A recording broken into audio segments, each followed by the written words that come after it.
Господа, в студиото ни вече е един истински шампион, победител. Не знам дали имаме такова постижение изобщо в България. 12 годишен кръг от Световната купа в Тунис я печели Стефан Бойчев. Наистина страхотен. Разбира се, тук е и неговият прекрасен треньор, който е и треньор на националния отбор. Точно така. Доколкото знам, Деян Георгиев. Човекът, който е също много главен виновник едва ли не за успеха. Сега, Стефане, здравей! Здрасти. Първо участие на живо по телевизията, обаче няма как да не споделиш емоциите. Ти си победил човек, който е, може би, номер едно в в неговата възраст, в столната ранглиста. До сега само си ядял бой от него, а ти го побеждаваш драматично с 3-2. Разкажи сега за Тунис, как се аклиматизира, как успя да го победиш. Сашето ли се казваш той, Александър? Точно така. Да. Първите 2-3 гейма не играх чак толкова добре, не мога да си влеза в играта. Играх повече като неговия стил и той можеше да ме бие по-лесно. След това, последните 2 гейма, успях да си влезе в играта си и да го бие. Кой те нахъса? За кого си помисли? Някой да ти се обади по телефона, брат ти, да ти каже, ще те бия, ако не го биеш? Не знам. Аз чух, че Деян те е нахъсал. Малко като Роки се получава. Роки пада и после... Нямаше друг вариант, освен да го мотивирам максимално, за да може да се пребори с тази сериозна конкуренция. Добре. Сега не случайно носиш, това мисля, че хилката, с която си го победил, нали така? Има ли си щастливи хилки тук и някои, които са ти по-любими, по-удобни? Има ли такова нещо? Не, съвсем няма. Тоест, имам си своята хилка и ако е същото дърво и същите гуми, няма много разлика за мен. Разбирам. Важен е играча, нали? Зад кормилното устройство, както в автомобилизма. Да. Може ли сега да видим, ти ни показа, тренира преди да дойдеш едно, как се казва, жонглиране? Жонглиране с ракетата. Което за какво е важно, Деяне, да ми обясниш?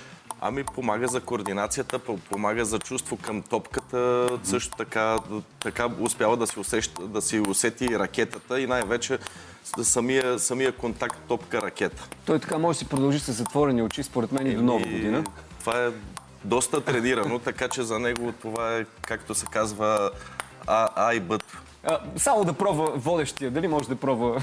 Да. Така, я да видим. Аз сигурно на ръба няма да успея, но искам да ви кажа, че аз съм абсолютно... Успях да не повярваш. Браво. Добре. Жаси ще я намери, благодаря. Успяхме. Сега, кога забелязахте тези качества в него? Той е тренирал и други спортове, доколкото знам, таеквондо. Какво беше другото, Стефчо? И плуване, и шах. Плуване, шах, таеквондо.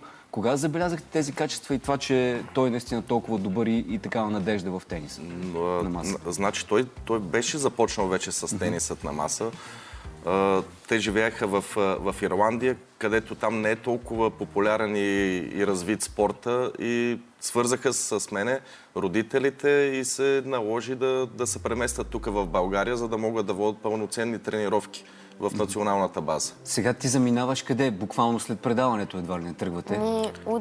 Утре сутринта тръгваме за Хърватска.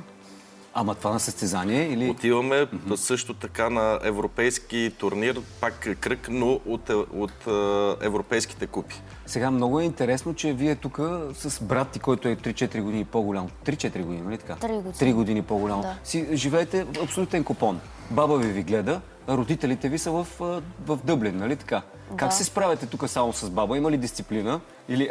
Благодаря. Топчето, щастливото топче трябва да си е в човека. Но как се справяте тук? Знам, че готвиш също.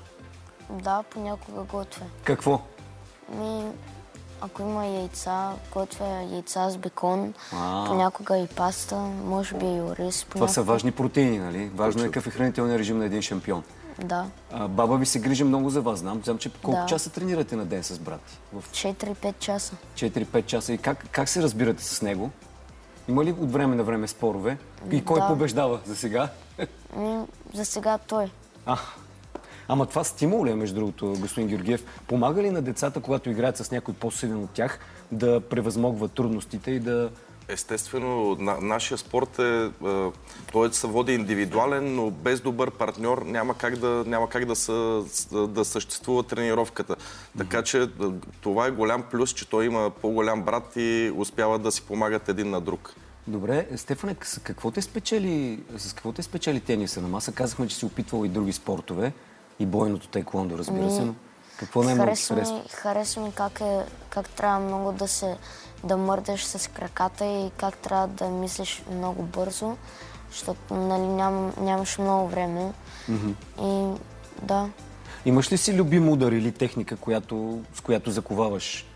Сервиса важен ли е, примерно, също? Да, сервисът е много важен, защото нали, ако беше хубав сервис, след това можеш да влезеш в атака и да можеш да спечелиш точката по-лесно. Можеш ли да ни покажеш как точно професионално се хваща ракетата? Хилката. Тук хващаш така и палеца, тук на... Тук е показалеца, отпред е палеца. Има ли го, между другото, господин Георгиев, може ли само да я взема? Едно време имаше китайско хващане. Има ли го това или това са детски игри? Все още съществува. Има китайски хват, японски хват и корейски хват. Правилен е този китайски хват? Вашия в момента е микс между няколко хвата. Може да ги покажете?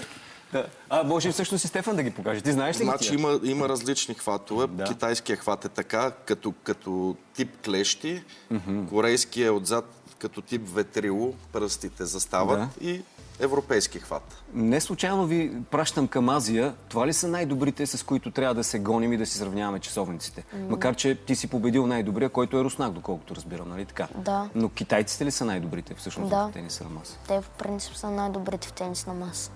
На какво се дължи това? Може би от политика и държавна? От дълги години е държавна политика и тенисът на маса е национален спорт в Китай и е много силно развит. Имат над 50 милиона картотекирани състезатели. 50 милиона? Точно те са 10 пъти повече, грубо казано, от България. Това са и само картотекираните състезатели. Не знам колко лиги има там, но общо взето пресявките са по няколко месеца за държавните и първенства. Какво е най-важно сега за Стефан, за да продължава да се развива по същия начин като играч? И, между другото, търсите ли и спонсори, защото тия пътувания не са ефтини, предполагам, от федерацията ли се поемат? За сега имаме подкрепата на федерацията и на министерството, но винаги е добре дошло за неговото развитие да се помага. Много е важно да бъде в много международни лагери и кампове, за да може да бъде с различни противници от чужбина. Също така е важно да участва на максимален брой международни турнири, защото оттам трупа ранкинг и за него е по-добре, защото могат да го поставят на по-добри места, когато се състезава. Разбирам. Освен всичко друго, Стефан знае 5 езика. Как успя да ги научиш? За това кратко време в твоя живот. Нали, майка ми е от Русия и затова знам руски. Там живях докато бях на 8 години. Български знам, защото баща ми е българин. В Москва учих в френско училище и така знам френски. И сега, нали, последните 3 години живеем в Ирландия. Там научих английски и в Ирландия бях 2 години в немско училище. Сериозна работа. Ти ще можеш да говориш на почти във всяка държава, в която участваш. Сега трябва арабски само, нали, като ходиш там Тунис, надолу някъде. Арабски и испански. Арабски и испански е много важен, предполагам. Точно така. И най-накрая китайски. За капак. Може ли да ни кажеш нещо любимо на френски? Имаш ли си от училището, което си спомняш? Примерно. Не съвсем не. Добре, айде, няма сега да те... То не е изпитване, ама много интересен живот. Ирландците не говорят много английски. Те са малко айреш, нали, знаем. Така, може ли за финал да ни покажеш любим твой удар? Примерно, знам, че няма тенис на маса сега, ама или примерно сервис. Как изпълнява сервис? Топчето ще го изгоним някъде, ще го вземем. И разбира се, ти пожелаваме още много успехи и след колко време влиза той в старша възраст? След 6 години ли? Има още поне 3 години до влизането му в старша възраст, така че за сега сме се концентрирали в 13 годишните, след това в 15 годишните и има още много време докато влезе. Аз ти пожелавам да запазиш световната титла и да почнеш да биеш брат си, а пък след 3-4 години ще ни гостуваш пак като световен шампион. Дай Боже, първо европейски, после световен в старша възраст. И сега специално световният шампион от Тунис Стефан Бончев ще изпълни за вас любимия си сервис. На където се прецениш? Не знам как да бие без маса. Не става ли без маса? Добре. Фърли го и го, Вижте, това е само за телевизията, за шоуто. Ето. Мисля, че беше много. Това слайс ли се нарича или няма? Не, това се нарича странично въртене. Странично въртене. По-добре Павел Владимиров да не говори с термини от тениса на маса, защото ще му се смеят зрителите. Много ви благодаря за това гостуване. Наистина пожелаваме успех. Бъдете здрави.